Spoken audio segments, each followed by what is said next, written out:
সময় মুসলমানের ঘরের শিক্ষিত সন্তান বাবা মায়ের লাশ জানাজার জন্য প্রস্তুত করে ইমাম সাহেবের কানে কানে বলতে হয় যে হুজুর নিয়তটা বাংলায় বলবেন।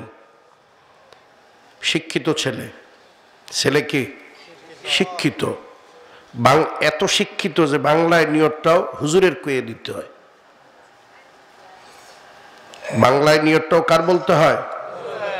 যদি বলতো যে হুজুর নিয়তটা আরবিতে বলেন তাহলে মানানসই ছিল, বাংলা শিক্ষিত আরবিতে নিয়ত কইতে চাইতেছে। আল্লাহ তাআলা এমন একটা সময় মাহফিলে নিয়ে আসছেন যে সময় মুসলমান তার নিজ ধর্ম ইসলাম সম্পর্কে একেবারেই অজ্ঞ মূর্খ। এই সময় আল্লাহ তাআলা একটা মাদ্রাসার নুরানি মাদ্রাসার মাহফিলে, নুরানি একটা মজলিসে, জান্নাতের এক বাগান, জান্নাতের এক বাজারে আসবার মতো, বসবার মতো, কিছু বলার মতো, কিছু শোনার মতো সুযোগ দিলেন, তৌফিক দিলেন। এই জন্য আমরা সবাই আল্লাহ পাকের দরবারে শুকরিয়া আদায় করবো, আলহামদুলিল্লাহ। আমার আসতে অনেক দেরি হয়েছে, এই জন্য আন্তরিকভাবে দুঃখিত, ক্ষমা প্রার্থী। আসলে আমার আগের প্রোগ্রামটায় বয়ানে ওঠার আগ দিয়েও পুলিশ আসছে। ওয়াজ মাহফিলগুলা দিন দিন কেমন যেন বাধার সম্মুখীন হয়ে যাচ্ছে। খামাখা ঠিকঠাক করবেন না, আগে বুঝবেন, কইতে দিবেন, পরে ঠিক করবেন। এই হুজুগেই খাইলেন,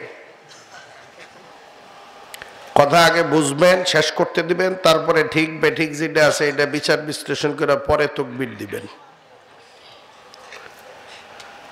ওয়াজ মাহফিলে অনুমতি লাগে, অথচ এই দেশে ওয়াজ মাহফিলের দ্বারা হিরোইনখোর, গাঁজাখোর, মদখোর, বদমাশ, লম্পট, চরিত্রহীন, জেনাকার, ধর্ষণকারী, চাঁদাবাজ,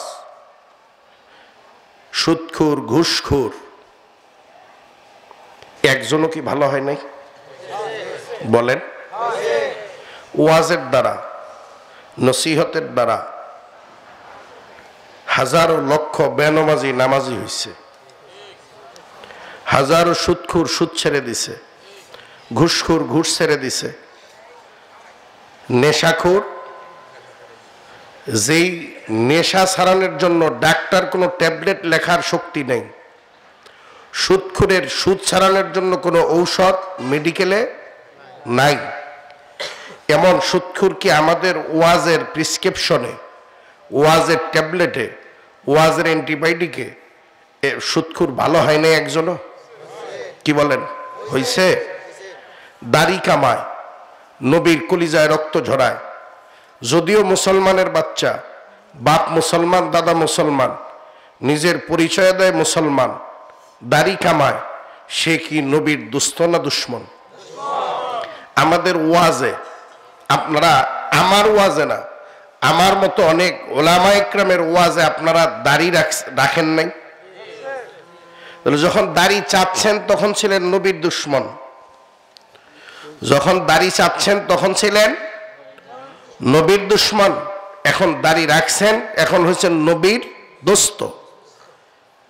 নবীর দোস্ত তো আমাদের উসিলায় হইছেন, কথা ঠিক না?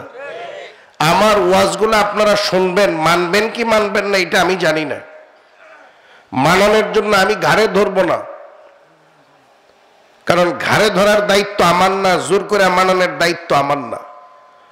ওয়াজ আমি করে যাব, মানবেন কি মানবেন না এটা আপনি বুঝবেন, আর আপনার খোদায় বুঝবো। কি বলেন? আমি এলাম পিয়ন, পিয়নের কাম নোটিশ জারি করা। কি বলেন?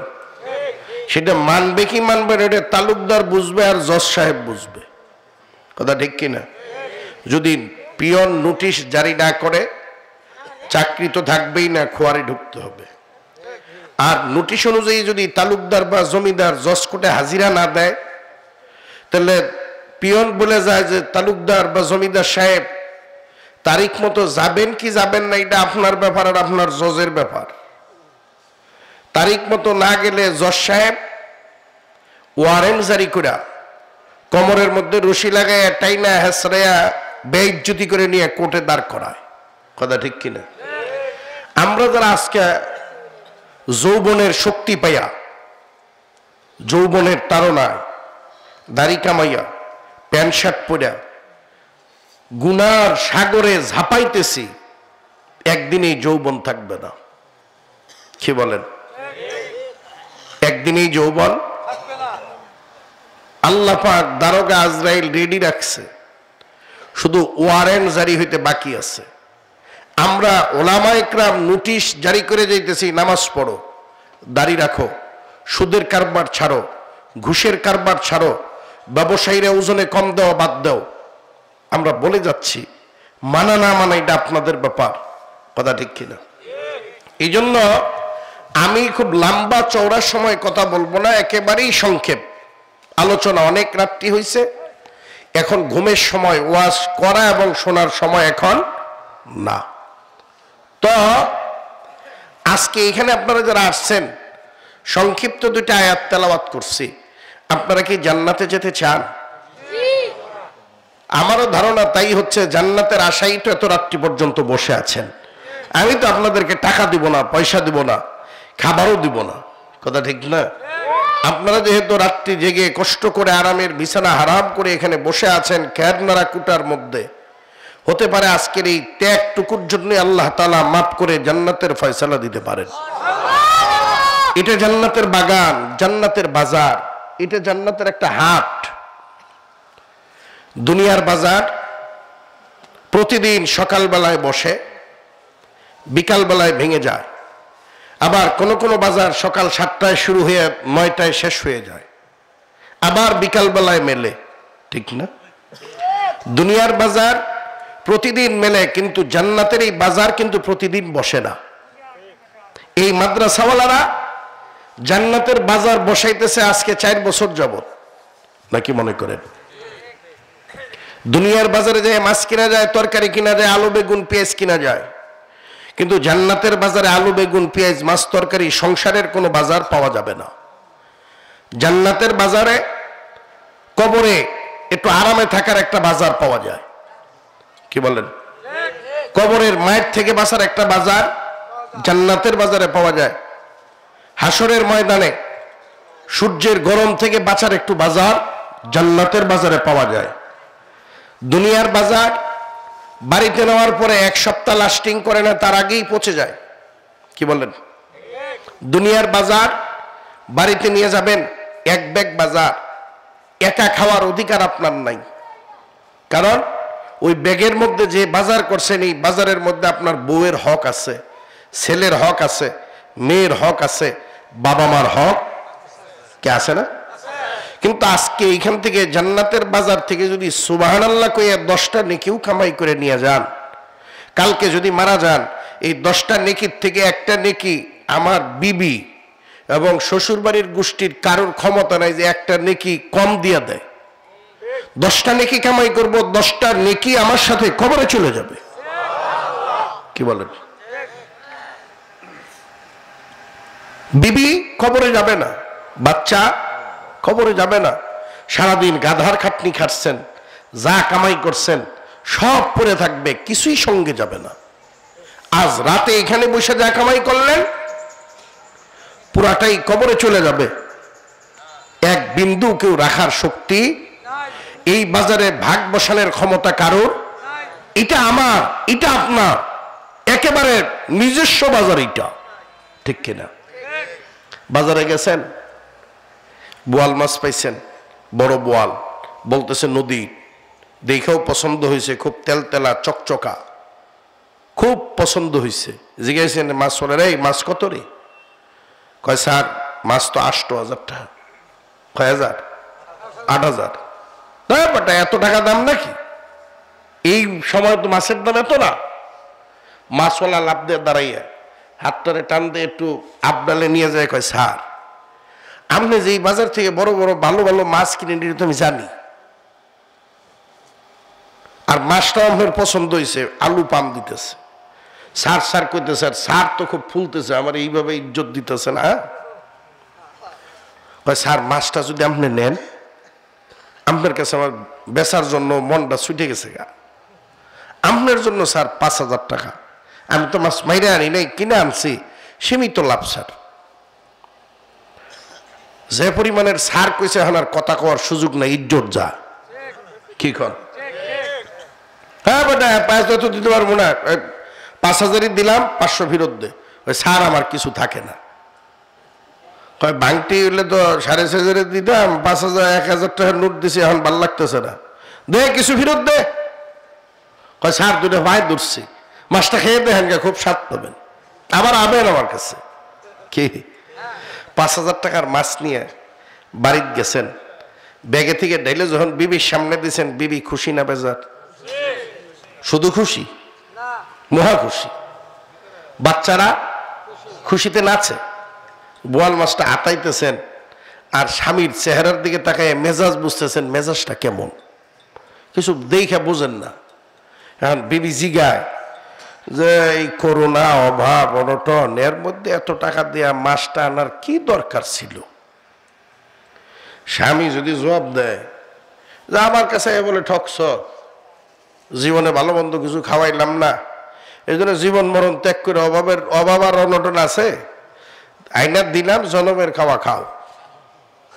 বিবি বুঝে ফেলেছে মেজাজ সাংঘাতিক টেম্পারে আছে, কিছু কয় না। আর যদি স্বামী জবাব দেয় যে 5,000 আর 10,000 আছে, মাছটা দেখেই মনে হয়েছে যে তুমি বোয়াল মাছ খেতে পছন্দ করো, 5-10,000 অভাব অনটনে পায়, তুমি বোয়াল খাইতে পছন্দ করো, বেটার দাম চাইছে 5,000 টাকা, আরো বেশি চাইলে বেশি দিয়ে লইতাম। বিবি বুঝে ফেলাইছে যে স্বামীর মেজাজ খুব ঠান্ডা। মেজাজ ঠান্ডা বুঝলে কয় যে বোয়াল মাছটা যেহেতু আনছয়, তাইলে একটু বাড়িতে আব্বা আম্মার একটু ফোন দিয়ে আইতে করলে দুপুরে একসাথে বইয়ে খাইতাম। কার আব্বা আম্মা? যিনি কিনে আনছেন ওনার শ্বশুর, বুঝেন নাই? আর যদি টেম্পার খারাপ দেখে, নিজে এটা ছাড়া খাবি? পোলাই তো কয় যে না আম্মু এটা কি কথা হইলো, নানা নানি ছাড়া এই মাছ কেমনে খায়? হেরও স্বার্থ আছে, নানা নানি আইলে কিছু আদায় করা যায়, কিছু মজা টজাও লইয়া, কথা ঠিক না? হ্যাঁ, টার্গেট কিন্তু এহেলে না, আরেক জায়গায়, ঠিক কিনা? এক ফ্যামিলিতে এক পাগে 10 জনে খান, আছে না এরকম? ভাই বোন বাপ মাও নিয়ে 10 সদস্য ফ্যামিলি মেম্বারের বোয়াল মাছ কাটা ধোয়ার পরে 10 টুকরা রান্না হয়েছে। এই বোয়াল মাছ কাটা ধোয়ার পরে রান্না হয়েছে 10 টুকরা, ফ্যামিলি মেম্বার 10 জন, এখানে তো 20 টুকরা হবে না, 15টাও হবে না, 12টাও হবে না, কয়টা হয়েছে? 10টা। খানা খাইতে বসছেন। এই যুবকেরা, বুড়া বাবারা খুব মনোযোগ দিয়ে শুনবেন, কথা কিন্তু লম্বা বলবো না, আগেই বলছি। নিজের বুঝটা একটু বুঝেন। আপনার প্লেটে কয় টুকরা দিবে? 1 টুকরা। কয় ভাগের 1 ভাগ? 10 ভাগের 1 ভাগ মাত্র, বেশি না। কয় ভাগের 1 ভাগ? 10 ভাগের 1 ভাগ মাত্র খাইতেছেন। 5,000 টাকার মাছ, এই 5,000 টাকা কামাই করতে যাইয়া মাথার ঘাম পায়ে পড়ছে, শরীরের চামড়া রোদে পুরা কালা হয়েছে, মাজার হাড্ডি ব্যথা হয়ে গেছে। 5,000 টাকার মধ্যে শ্বশুর বাড়ির 1 টাকা দেয় নাই, বিবি বাল বাচ্চা ভাই বোনেরা 1 টাকা দিয়া শরিক হয় নাই। পুরা 5,000 টাকা কামাই আপনার, খাবারের বেলায় 10 ভাগের 1 ভাগ আপনার, কথা ঠিক না? এরপর বোয়াল মাছে কাটা, ছোট কাটা নাই, বড় কাটা। বোয়াল মাছ খাইতেও স্বাদ, ছোট বাচ্চাটাও পার্শ্বে বসছে, নিজের টুকরাটারে পট করে খাইয়া চট করে গিলা বাবার টুকরাটার মধ্যে থাবা মারছে। বাবা কি তখন কয়, বেটা কিনলাম আমি সব আমার, তুই দেখি একাই খাও, দেখে তোরটা তো তুই খাইছই, এই কথা কয়? বাবা পোলাটারে টান দিয়ে কাছুলিয়ে কয়, বাজান সবই তো তোদের জন্য, খা, আমি তোরে খাওয়াইয়ে দিই, কথা ঠিক কিনা? তাহলে কি 10 ভাগের 1 ভাগও ঠিকছে? কামাই পুরা আমার, খায় অন্যেরা, ঠিক কিনা? আজকে রাত্র যদি জীবনের শেষ রাত্র হয়, হতে পারে না? যা কামাই করছি, যত বড় বিল্ডিং আর ব্যবসা প্রতিষ্ঠানই করি না কেন, সব পড়ে থাকবে। কালকে থেকে আমাকে এই বিল্ডিংয়ের মালিক, এই বাড়ির মালিক কেউ আর বলবে না।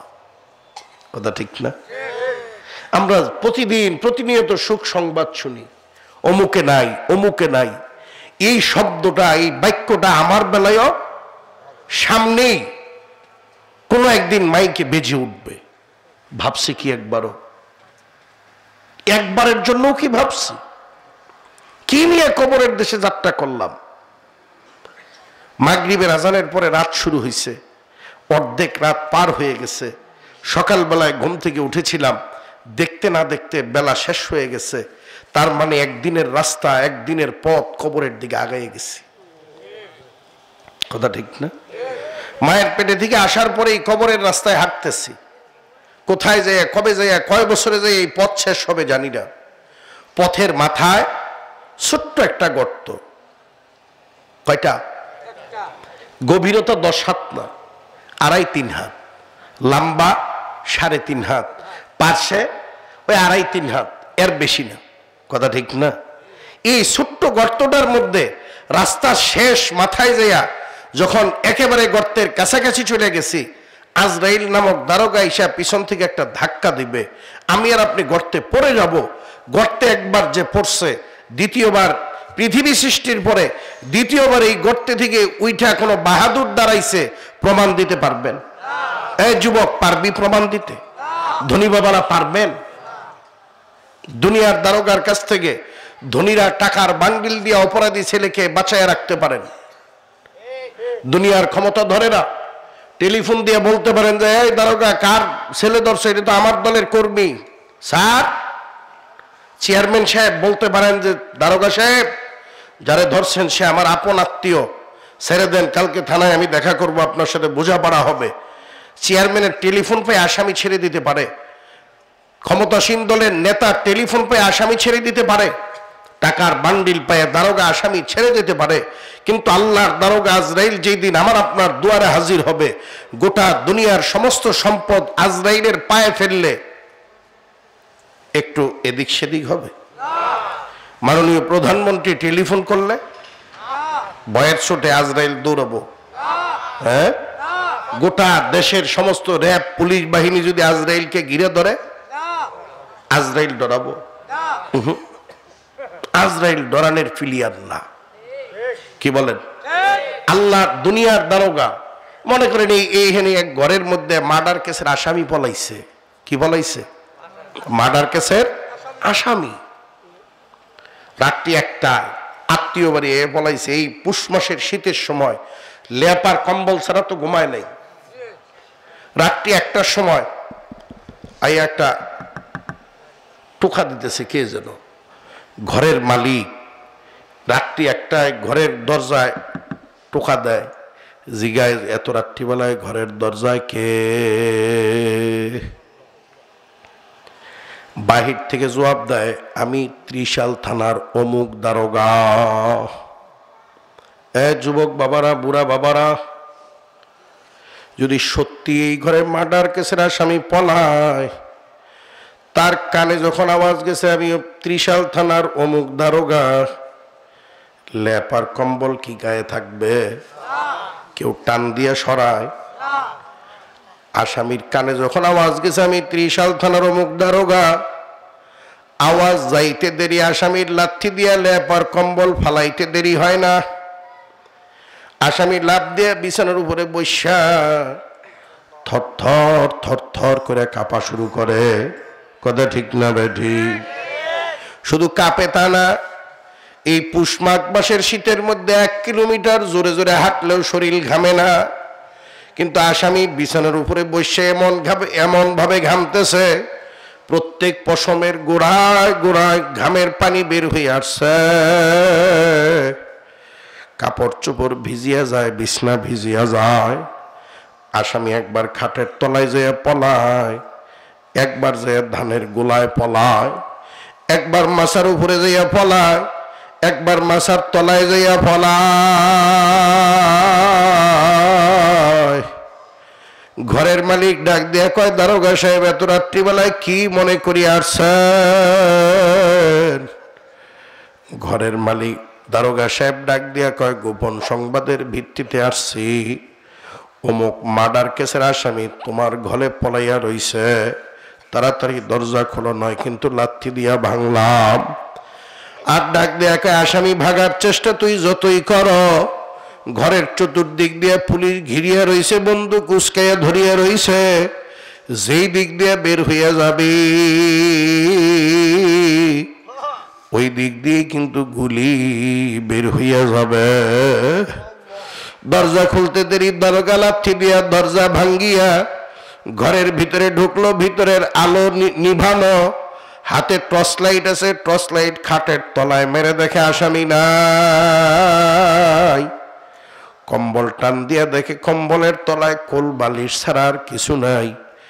ধানের গোলায় লাইট মেরে দেখে আসামি নাই। বাথরুমে লাইট মেরে দেখে আসামি নাই। মাছার তলায় যখন লাইট মারছে দেখে বিড়ালের বাচ্চার মতো মাছার খাম্বা ধরে কে যেন থরথর থরথর করে কাঁপে। লাইটটা আসামির উপরে পড়ার পরেই দারোগা চিৎকার দিয়া ডাক দেয়, সিপাহী তাড়াতাড়ি হ্যান্ডকাপ লইয়ে ঘরে আয়। আসামির খোঁজ মিলছে, এখনো কিন্তু আসামিরে ধরে নাই। আসামি এই আওয়াজ পাওয়ার পরে, লাইট আর আলো তার গায়ে পড়ার পরে দারোগার হাতে ধরা খেয়ে গেছে। এই ডরের চোটে অনেক আসামি পেশাব করিয়া দেয়। কথা ঠিক না বেঠি? দুনিয়ার দারোগা দেখে যদি দুনিয়ার আসামি পেশাব করিয়া দেয়, যারা আমার মাওলার নাফরমানি করিয়া, নামাজ না পড়িয়া, দাড়ি কামাইয়া, সুদ খাইয়া, ঘুষ খাইয়া, মিথ্যা বলিয়া, বেপরদা হইয়া, টেলিভিশনের ল্যাংটা গান বাজনা শুনিয়া দেখিয়া মাওলার জাহান্নামের আসামি হইয়া গেছি। আজরাইল কিন্তু যুবক বাবা, বুড়া বাবা, আজকে রাত্রে বিছানায় চোখ দুটা বন্ধ করার পরেও মাথার কাছে দাঁড়াইয়া যাইতে পারে। যদি আজকে রাত্রে আজরাইল নামক দারোগা মাথার কাছে দাঁড়াইয়া যায়, যদি মাথার কাছে দাঁড়াইয়া যায়, টাকা দিয়া, টেলিফোন দিয়া, মোবাইল দিয়া, হুমকি দিয়া আল্লাহর দারোগা আজরাইলকে কিন্তু সরানো যাবে না। যারা লাশ ধোয়ানোর কাজ করে অনেক সময় শোনা যায়, তারা এইসা দুঃখ করে আর বলে যে, হুজুর অমকের লাশ ধোয়াইতে যাইয়া দেখি পেশাব পায়খানা করিয়া একবারে খিস করিয়া ফালাইছে। তখন নিজের কাছে আফসোস লাগা, হারে আজরাইল যখন আমার কলিজার গোড়ায় থাবা মারবে, তখন হয়তো থাবার চোটে আমার পেশাব পায়খানাও বের হয়ে যাইতে পারে। আল্লাহর বান্দারা, কি নিয়ে কবরের দেশে যাত্রা করলাম? এই রাত্রই যদি জীবনের শেষ রাত্র হইয়া যায়, নিজে নিজের কাছে জিজ্ঞেস করে দেখো, কবরের সামানা কিছুই জোগাড় হয় নাই। এই বাস স্ট্যান্ড থেকে ঢাকার গাড়ি তো ইচ্ছা যদি বলো কন্ট্রাক্টর ভাড়া নাই, ত্রিশাল যায় ধাক্কা দিয়ে, ঘাড়ে ধাক্কা দিয়া, পাশায় লাথি দিয়া নামাইয়া দেবে। ঢাকায় যদি 100 টাকার ভাড়া দিতে না পারলে দুনিয়ার গাড়িতে না যাওয়া যায়, কবরে যদি নেক আমল না নিয়ে যাও, যদি ধাক্কা দিয়া বের করিয়া দিত তাহলে তো বাঁচিয়া যাইতা। কিন্তু কবর নামক গাড়িটা হাসরের ময়দানে ওঠার যেই গাড়ি কবর, এই কবরে যদি বের করিয়া দিত তাহলে তো বাঁচিয়া যাওয়ার একটা সুযোগ ছিল। কিন্তু কবরে ঢোকার পরে বের হওয়ার কোনো সিস্টেম নাই। কত মানুষ তো এশার নামাজ পড়িয়া ঘুমায়। যুবক কেন ভাবো না? ও বুড়া কেন ভাবো না? কত মানুষ তো এশা পড়িয়া ঘুমায়। অনেকেরই কথা দেয় সকাল 10টায় বাজারে এসো, দেখা হবে, কালকে দুপুরে তোমার বাড়িতে খানা খাইব, কালকে বিকালে তোমার নিয়ে ত্রিশাল শহরে যাব। আল্লাহর বান্দা অনেকের এই কথা দিয়ে রাত্রে ঘুমানোর পরে দেখা যায় ফজরের নামাজের সময় বিবি ধাক্কা দিয়ে দেখে মরিয়া বরফ হয়ে রইছে, আর ওঠে না। এরকম আছে না নাই? আজকে এইখান থেকে মোনাজাত দিয়ে দেওয়ার পরে আমি আর আপনি বাড়িতে চলিয়ে গেলাম। যুবক বাবারা, বুড়া বাবারা, দুইটা পায়ে হাত দিয়ে বলতেছি, দুইটা পায়ে ধরিয়া বলছি, 5টা মিনিটের জন্য দুনিয়ার খেয়াল মাথা থেকে বের করিয়া দিয়ে একটু মরার চিন্তা করো, একটু মৌতের মোরাকাবা করো। এইখানে দুইটা পায়ে ধরিয়া বললাম, রে বাবা, এইখান থেকে বাড়িতে যাওয়ার পরে দরজায় টোক্কা দিলাম, বিবি দরজা খুলিয়া দিল। দরজা লাগাইয়া বিবির সাথে বড় মোহাব্বত, এক কম্বলের তলায় বিবিরে নিয়া এক বালিশে স্বামী স্ত্রী দুইজনে মাথা রাখিয়া একজন আর একজনকে ধরিয়া ঘুমাসলাম। ঘুম আসার ঠিক 1 ঘন্টা পরে আজরাইল নামক দারোগা মাথার কাছে দাঁড়াইয়া গেছে। আজরাইল দাঁড়াইয়া আমাকে আপনাকে ডাক দিছে, রেজাউল করিম। আমি মাওলার দারোগা আজরাইল, মাওলার দরবারে ওয়ারেন্ট জারি হয়েছে তোকে অ্যারেস্ট করার জন্য। যুবক বাবারা, বেনমাজি বাবারা, খোদার কসম করিয়া বলিয়া ধুইয়া গেলাম, গুনাহগার নাফরমান চক্ষু দুটোই খুলিয়াই দেখতে পারবে আজরাইলের মাথা আসমানে, পা জমিনে, 1 হাত মাশরিকে আর 1 হাত মাগরিবে। চক্ষু দুটা বড় বড় দিঘির মতো নীল বর্ণের হইবে রে বাবা।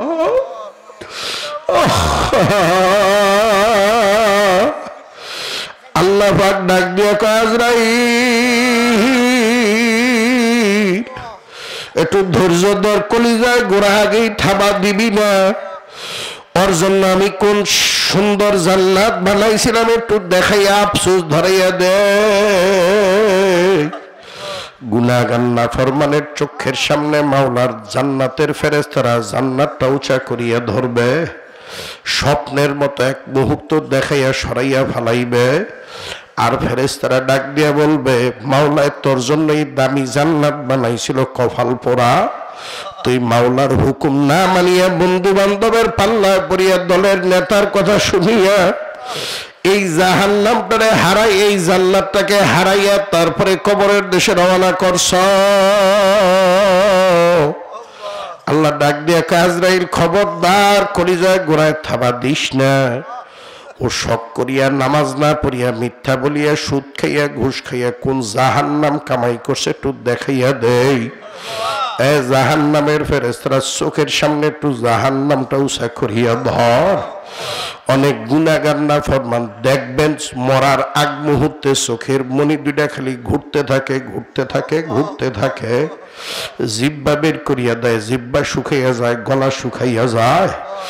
গুনাহগার নাফরমানের সামনে যখন জাহান্নাম নামক জেলখানা মাওলায় উস্কাইয়া ধরে, গুনাহগার নাফরমান দিব্যি দেখতে থাকে জাহান্নামের দরওয়াজার জানালাগুলা টাস টাস করিয়া খুলিয়া যাইতে আছে, আর জাহান্নামের আগুন ধাউ ধাউ ধাউ ধাউ করিয়া জ্বলতে আছে।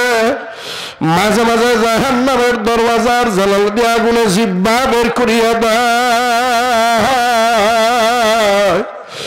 গুনাহগার নাফরমানের চোখের মনি বারবার এত এত দ্রুত বেগে ঘুরে, তার মানে পলানের জায়গা খুঁজে, পলানের জায়গা নাই। আজরাইলের চেহারা বড় ভয়ঙ্কর। দুনিয়ার দারোগার আওয়াজ পেয়ে আসামি খাটের তলায় পলায়, বাথরুমে পলায়, ধানের গোলায় পলায়, মাছার তলায় যাইয়া পলায়। বেনামাজি যুবক, বাড়ি খাবার যুবক, আমার ব্যাপারটা মারা বুড়া। আজরাইলকে দেখা মাত্র গুনাহগার নাফরমানের আত্মা বাইরে হইতে চায় না। আজরাইল আলাইহিস সালাতু ওয়াস সালাম পায়ের তলা থেকে পিটনা শুরু করিয়া দেবে, পিটাইতে পিটাইতে পিটাইতে পিটাইতে গুনাহগার নাফরমানের রুহটা কলিজার গোড়া পর্যন্ত আনিয়া এমন জোরে এক থাবা মারবে, থাবার চোটে কলিজার রগ গুলারে টাস টাস করিয়া ছিড়িয়া ফেলাইবে। বাবা পার্শ্বে বিবি ঘুমায়, খবর নাই। আত্মা বের করিয়া নিয়ে যাওয়ার ঘন্টা খানিক পরে বিবি জাগনা পাইয়া টের পাইছে স্বামী আমার মরা। টের পাইতে দেরি আমার আর তোমার আদরের বিবি বিছানা থেকে চিৎকার দিয়ে নিচে বেহুশ হইয়া পড়তে দেরি হয় না। আমার আর তোমার বিবির চিৎকারের আওয়াজ পাইয়া পার্শ্বের রুমে ছেলে আর মেয়ে ঘুমায়।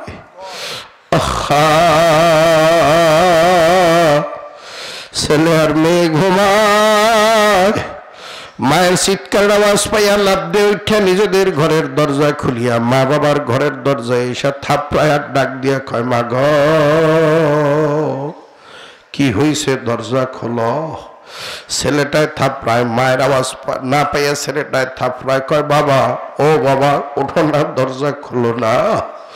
ছেলে আর মেয়ে যে জানে না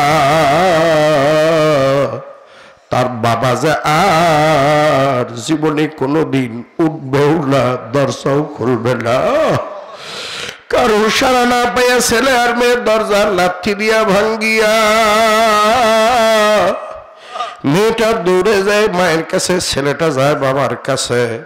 ছেলেটা বাবার গায়ে হাত দিয়ে ছেলে চিৎকার দিয়ে পড়িয়া যায়। মেয়েটা দৌড়ে এসে কয়, ভাইয়া কি হইছে? ছেলেটা কান্দে বাক্রুদ্ধ হইয়া যায়, বাবার দিকে ইশারা দিয়ে কয়, বাবাই যা দুনিয়াতে নাই। ফজরের আজান হয়ে গেছে, ফজরের পরে মসজিদের মাইকে এলান হয়ে গেছে, অমুক গ্রামের মনিরুজ্জামান যার দুনিয়াতে নাই। মাইকের এলান শুনিয়া বন্ধু বান্ধব আত্মীয় স্বজন বাড়িতে এসে ভিড় জমাইলা। অনেকেই মুখটার দিকে তাকাইয়া দুই চোখের পানি মুছে আর বলে, আখারে কালকেও তো একসাথে বসে শুনলাম, একেবারে সুস্থ ছিল, কিছুই তো বলিয়া গেল না। কলিজার টুকরা বড় মেয়েটা বিবাহ দিছি ময়মনসিংহ শহরে। মেয়ের কাছে তো বাবার মৃত্যুর সংবাদ দেওয়া যায় না। একজনে টেলিফোন করিয়া কয়, রহিমা খাতুন তার বাবাই যে সাংঘাতিক অসুস্থ, যেই পরিমাণের অসুস্থ এই অবস্থায় হসপিটালে নেওয়া যায় না। যদি দেখতে চাও মনে হয় তার বাবা আর বাঁচবে না, তাড়াতাড়ি আয়, তাড়াতাড়ি আয়। কলিজার টুকরা মেয়েটা কোন রকম স্বামীর বাড়ি থেকে কাপড় চোপড় গুছাইয়া ওই সরপাড়া মোড়ে আইসা অসুস্থ বাবার জন্য আপেল, কমলা, বেদানা, আঙ্গুর ফল এক ব্যাগ কিনল। মেয়ে তো জানে না এই আপেল আঙ্গুর আর জীবনে কোনোদিন বাবা খাবে না। সিএনজি ওয়ালারে ডাক দিয়া কয়, ভাই সিএনজি ওয়ালা,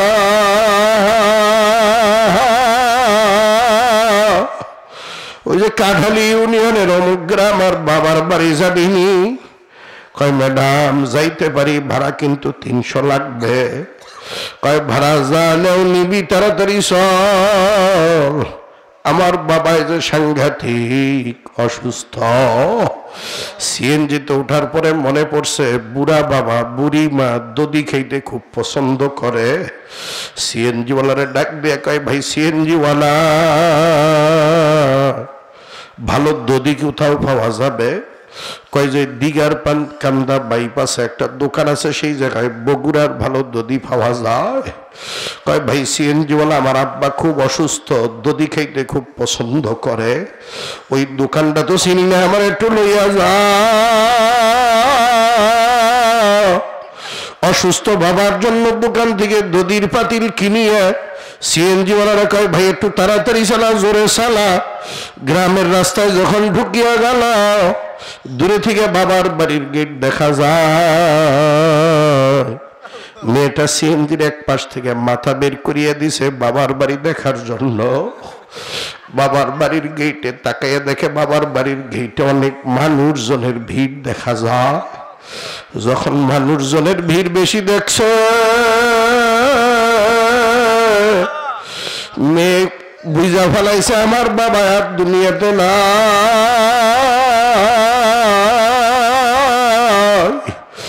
মেয়েটা সিএনজির মধ্যে কান্দে আর ডাক দিয়া কয়, ভাই সিএনজি ওয়ালা, ওই যে বেশি মানুষের ভিড় দেখা যায়, এটা আমার বাবার বাড়ি, এই গেটে নিয়ে ব্রেক কর। সিএনজি এসে দাঁড়াইয়া গেল। বাড়ির ভিতর থেকে কান্নার আওয়াজ আমার আপনার মেয়ের কানে এসে গেল। মেয়ের হাতে থেকে দুধের পাতিল পড়িয়া ভাঙ্গিয়া গেল, ফলের ব্যাগ পড়িয়া গেল। মেয়েটার কোথায় স্যান্ডেল, কোথায় জুতা, খবর নাই। সিএনজি ওয়ালার ভাড়া দিতেও ভুলে গেল। সিএনজি থেকে লাভ দিয়ে নামিয়া বাবা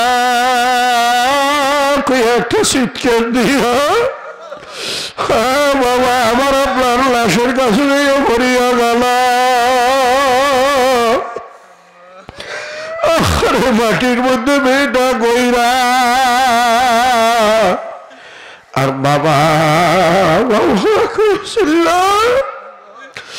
কানের গোড়ায় ঠোঁট দুটা লাগাইয়া আস্তে আস্তে ডাক দিয়া কয় বাজার, চোখ দুটাই খুলে দেখো আমি তোমার কলিজার টুকরা রহিমা আসছি। বাজার দই আনছি, দই কি খাবা না?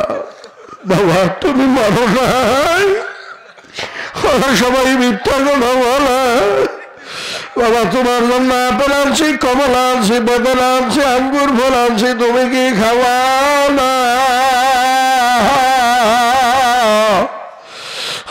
যুবক বাবারা, বুড়া বাবারা, ভর্দার আমার মায়েরা, বোনেরা, আত্মারা আজরাইল বের করিয়া নিয়ে যাইতে দেরি, বাজার থেকে কাফনের কাপড় বাড়িতে ঢুকতে দেরি হয় না। মসজিদ থেকে লাশের খাটিয়াও বাড়িতে হাজির।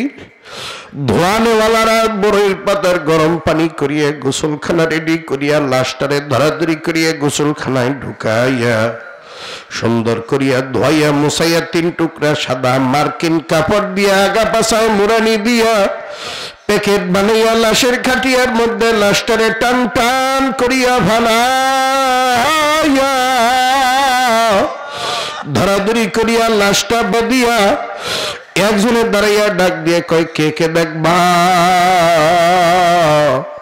রেজাউল করিমের লাশটারে জীবনে শেষবারের মতো দেখা যাও। কলিজার টুকরা ছোট বোনটা স্বামীর বাড়ি থেকে খবর পাইয়া পাগলের মতো আসছে। ছোট বোনটা খাটিয়ার পায়ার মধ্যে কপাল ঠোকে আর কান্দার ডাক দিয়া কয় ভাইয়া, বাবা মা মারা যাওয়ার পরে এই জগতে আপন বলতে তুমি ছাড়া কেউ ছিল না। ও ভাই আজকে তুইও চলে গেলি, আমার স্বামীর বাড়িতে কে টেলিফোন করবে, কে খোঁজ নেবে রে ভাই? ইমাম সাহেব কয় জানাজার সময় হয়ে গেছে, লাশ বের করিয়া ফালাও। ধনী বাবা গরিব বাবা, হালালকে হারাম হালাল হালাল কও না, হারামকে হারাম মনে করো না। বিল্ডিং এর পরে বিল্ডিং গাতা, যেই কইছে জানাজার সময় হয়ে গেছে চেহারার কাপড় ঢাকিয়া লাশ কান্দে নিয়া একদল মানুষ কামাই রোজগার করিয়া যেই বাড়ি ঘর দুয়ার শখ করিয়া বানাইলা, এই বাড়ি ঘর দুয়ার থেকে আমার আর তোমার লাশটারে বের করিয়া এমন এক বাড়ির দিকে, এমন এক দেশের দিকে নিয়ে রওনা হইল, যেই বাড়িতে, যেই গ্রামে, যেই দেশে সন্ধ্যার পরে মানুষ একা একা যাইতে ভয় পায়। সন্ধ্যার পরে গোরস্থান নামক গ্রামে শিয়ালে হুক্কা হুয়া খুঁয়ে ডাক দেয়, যেই আমার আর তোমার নির্মিত বাড়িতে দরজা আছে, জানালা আছে, ফ্যান আছে, খাট আছে, এয়ার কন্ডিশন আছে, এমন এক বাড়ি, এমন এক ঘরের দিকে নিয়ে আমার আর তোমার রওনা হইয়া গেল, যেই ঘরের দরজা একবার লাগলে দ্বিতীয়বার আর খোলা যায় না, যেই ঘরে বিবি নাই, বাচ্চা নাই, দরজা নাই, জ্বালানা নাই, খাট নাই, পালং নাই, ল্যাপ নাই, তুষক নাই, আরাম নাই, হাইস নাই। আল্লাহর হাবিব ফরমানো হুফরাতুম মিন হুফারিন নার। আল্লাহর নবী কইসা যুবক, আল্লাহর নবী কইসা আমার কথা না, চরমনার পীরের কথা না, দুনিয়ার কোন মোল্লা মৌলবীর কথা না। আল্লাহর নবী কইছে গুনাহগার নাফরমানের কবরটা আমার মাওলা জাহান্নামের আগুন দিয়া ভরিয়া ফেলাইবা। লোকজন মাটি দিয়া যখন বাড়ির দিকে রওনা করব, গুনাহগার নাফরমান বদকার বেঈমানের কাফনের কাপড়ের মধ্যে জাহান্নামের আগুন একেবারে ফাট ফাট করিয়া ধরিয়ে যাইবা। বাবা শরীরের চামড়া গোশত হাড্ডি কলিজা পর্যন্ত জ্বালাইয়া ফেলাইব রে বাবা, সহ্য করতে কি পারবি? সহ্য করতে পারলে বাবা ওয়াজের দরকার নাই, নসিহতের দরকার নাই। আর যদি বলো যে হুজুর না না, এই আযাব সহ্য করা তো কোনো মানুষের পক্ষে সম্ভব না, আল্লাহ তুমি আমাদেরকে মাফ করিয়া দিও। আল্লাহর হাবিব আল্লাহ হাদিসে ফরমান, কোন গুনাহগার না ফরমান মেয়ে লোক পুরুষের কবরের মধ্যে আমার মাওলাই একটা আর দুইটা না 99টা বিষাক্ত সাপ ছাড়িয়ে দেবে। সাপগুলা গুনাহগার না ফরমানকে পেঁচাইয়া কিয়ামত পর্যন্ত এমন ভাবে কামড়াইতে থাকবা, ঠুকরাইতে থাকবা। কিতাবের মধ্যে লেখছে একটা সাপ যখন গুনাহগারকে সবল মারবে, এক সবল এক ঠোকরের আঘাতে গুনাহগার না ফরমানের এই দেহটা 70 থেকে 80 হাত মাটির নিচে ঢুকে যাইবে, আবার টানিয়া উঠাইবে, আবার ঠোকর মারবে। আল্লাহ মাফ করিয়ে দিও। যুবক বাবারা, ফারদার আমার মায়েরা বোনেরা, কি দিয়া কবরের দেশে যাত্রা করলাম, একটু চিন্তা ভাবনা করিয়া তারপরে কিন্তু ভাবনা করার দরকার। আল্লাহর হাবিব আল্লাহ হাদিসে ফরমান, কোন গুনাহগার না ফরমান মেয়ে লোক পুরুষের কবরের মাটি এক পাশ থেকে আরেক পাশে এমন জোরে সাপ মারবে, সাপের চোটে এক পাজরের হাড্ডি আর এক পাজরে ভাঙ্গিয়া ঢুকাইয়া ফেলাইব। আল্লাহ এ বাবা, কবরের আযাব তো কিয়ামতের আযাবের সামনে কোনো আযাব না, আবার কিয়ামতের আযাবটা মাওলার জাহান্নামের আযাবের সামনে কোনো আযাবই না। আখরে আল্লাহ পাক যখন রায় দিয়ে দিবে রেজাউল করিম জাহান্নামী, রায় দেওয়ার সঙ্গে সঙ্গে জাহান্নামের ফেরেশতারা রেজাউল করিম নামক আসামির গায়ে ফাল্লাযীনা কাফারু কুত্তিয়াত লাহুম সিয়াবুম মিন নার, জাহান্নামের আগুন দিয়া পুরা লাল টকটকা আগুনের পোশাক গায়ে পরাইয়া দেবে। বাবা, কিতাবের মধ্যে লেখছে পোশাকটা পরাই দেওয়ার সঙ্গে সঙ্গে শরীরের চামড়া গুলা গলিয়া খসিয়া পড়িয়া যাইবে, মাথার খুঁড়িটা টাস করিয়া ফাটিয়া যাইবে, মাথার মজক গুলা ভাতের ভানার মতো উঠলাইতে থাকবে আর বলকাইতে থাকবে। বাবা, সহ্য করতে কি পারবা? সহ্য করতে পারলে কোনো ওয়াজ লাগবে না, নসিহত লাগবে না।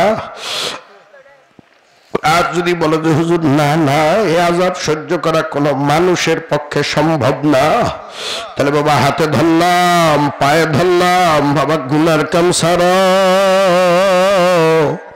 নেকের কাম ধরো।